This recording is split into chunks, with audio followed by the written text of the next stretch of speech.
This is Out of Many Waters by Jacqueline Dembar Greene, Chapter 2, Refuge in the Barn.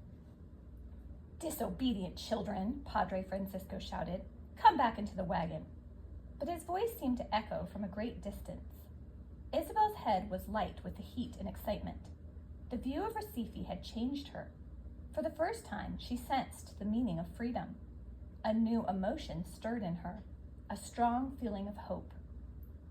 The oxen pulled the wagon and its 4 riders easily down the slope, and as they approached the harbor, Isabel's senses awakened to sounds and sights and smells that she had forgotten existed. The air carried the crisp scent of salt and the pungent odor of drying fish. People called and bantered, filling Isabel's ears with a tantalizing din. "Hot bread! Hot bread!" A woman's voice trilled, "Tin cups, wooden bowls, cups and bowls here." "Mama, Mama," pleaded the little girl, "buy me a sweet." Colors swirled about Isabel like dancing rainbows. Vivid flags and banners waved overhead. She saw dresses and shawls in bright hues that seemed to announce themselves out loud. How different Recife was from the heavy silence of the monastery and the drab brown of the fields and frocks. Maria had told Isabel stories of the trumpeters who played in the palace at Lisbon, and now Isabel imagined their thrilling sound. Yes, she thought, if only the harbor had trumpeters, this vision would be complete. The wagon turned onto a narrow dirt road that curved between the houses. Stones and ruts made it bounce heavily, but Isabel was too absorbed in her surroundings to mind. Shops and stalls brimmed with food and wares. Children ran freely through the street. But when the wagon lurched to a stop in front of a white wooden church, Isabel remembered that she had no place in the flurry of activity around her. She was still under the charge of the friars. There would be no running in the street for her. Isabel tried to put aside thoughts of the bustling colony as the friars ordered the girls about. "Those wooden crates go upstairs. Move quickly." They carried papers and books into musty rooms, dragged the friars' heavy trunks to a cubicle on the upper story, and finally led the oxen and wagon to a dilapidated wooden barn at the rear of the building. A flock of chickens flapped up, squawking as the girls entered. They released the huge oxen from the heavy yoke and led each one to a stall. They were gentle beasts, but Isabel always took care to stroke their buff-colored hides so they would not become frightened, and to stay clear of the smooth horns that protruded from the sides of their wide heads. The sisters did not speak while feeding and watering the animals, but when their tasks were completed and Isabel stretched out on a bale of hay, Maria gave the first hint of things to come. "Don't rest yet, Isabel. With all these chickens, I'm sure we can find some eggs." She leaned down and whispered, "We can hide them easily."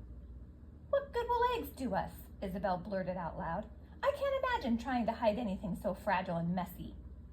"Don't talk so loud," Maria scolded. "Look down here." She held up 2 brown eggs as if they were a prize, and Isabel began to search for more as if it were a game.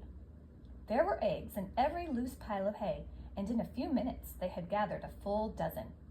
Maria found a woven basket, lined it with straw, and placed the eggs inside. "What will we do with them now?" Isabel asked. "Bring them into the kitchen," came a deep, commanding voice. Isabel was startled. She had not seen Padre Francisco enter the barn. She hoped he hadn't heard her talking about hiding them. Maria was right. She did speak without thinking. "I want you to help prepare dinner," the friar said. "Hurry along." "Yes, Padre," Isabel answered obediently. She watched the friars retreating back as he headed for the church. Maria hid her sugar sack behind an empty grain bin before leaving. "I shouldn't have let him see us," she complained. "I should have been more careful. We need those eggs, and now we've lost them." Isabel followed silently, uncertain why the eggs were so important. The kitchen was a shed-like structure at the rear of the church building. A huge open fireplace with 2 brick ovens dominated one wall, and a massive oak table in the middle of the room served as a work area. Cool breezes entered through the open window, and the smell of frying fish and fresh bread filled the room. A corpulent friar with white hair circling a shiny bald spot at the top of his head greeted them at the door. He wore a spotless white apron tied around his frock, and it emphasized his expansive stomach. Come in, he gestured eagerly. It is not often that we are blessed with children here. I hope God will forgive me for saying I needed help with dinner, for in truth the work is finished, but I wanted to be sure you children were properly fed. You are hungry, yes? He picked up a wooden spoon and stirred a large pot of boiling rice. You are safe with old Padre Powell. That's what they call me, Father Bread, for that is the work I do best. He thought for a moment and then said, Actually, you can do something for me and keep me from telling a lie. Set out those plates. Isabel laid out a stack of wooden plates that had been rubbed smooth and shiny from repeated washings, then stepped back shyly to the open doorway. Padre Powell placed a large slice of fresh fried fish, a big spoonful of sticky white rice, and a mixture of boiled squash and tomatoes on each one. Then in one quick movement, he turned from the table to the ovens, removed the thick wooden closures, and slid out 4 loaves of bread with a long handled paddle. He tapped each one authoritatively with his fat, pudgy finger. A hollow sound echoed back. Perfecto, he pronounced with glee. He disappeared into the next room with the bread and returned in a moment. He picked up 2 plates and motioned with his head for the girls to do likewise. Isabel and Maria followed him into the dining room. The table was set simply with wine goblets and eating utensils. No one was in sight.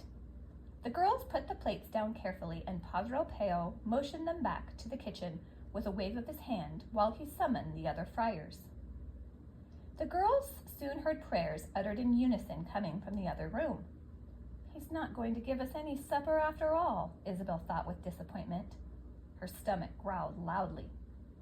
Just then Padre Peo appeared in the doorway and said, Eat, eat, help yourselves to everything. There is plenty of food and more bread in the ovens, and the eggs are your reward for finding them. And then he was gone. Isabel had been wrong. Padre Peo really was going to treat them kindly. We can keep the eggs, Maria said, and immediately set a pot of water to boil over the fire while Isabel served up the generous dinner. Why are those eggs so important? Isabel whispered. Maria dropped the eggs carefully into the bubbling water. When they're boiled hard, Isabel, they won't be messy or fragile, and you will see how useful they will be. The girls removed the last 2 loaves of bread from the oven and set them aside. We must save these, Maria explained quietly, and Isabel did not question her. There was more than enough food without the bread, and she wasted no time devouring her meal, taking large bites and eating quickly in case Padre Peo changed his mind. When the eggs had boiled several minutes, Maria carefully removed them with a spoon and replaced them in the basket. They did not look any different than when the girls first brought them in.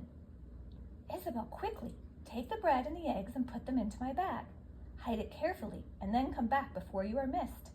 I will stay here and start cleaning up. Isabel stuffed one last bite of food into her mouth and looked regretfully at the few morsels still left on her plate. But she did as she was told and dropped the food into the sack without taking the time to examine its contents. She returned to the kitchen, stopping first to draw a bucket of water from the well in case she needed an excuse for her absence. Padre Peo had things well in hand when she entered, but was pleased with the water. That is good, child, he said, taking the bucket. Now you 2 may go and get some rest. I know it has been a long journey. Padre Francisco and Padre Diego entered the kitchen.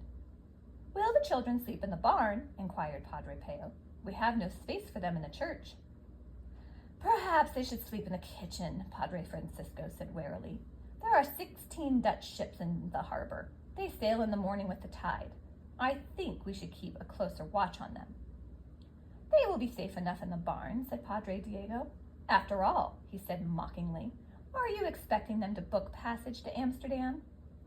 The 2 friars smiled at each other, and Padre Peo, picking up the joke, began to chuckle softly as the girls turned toward the barn.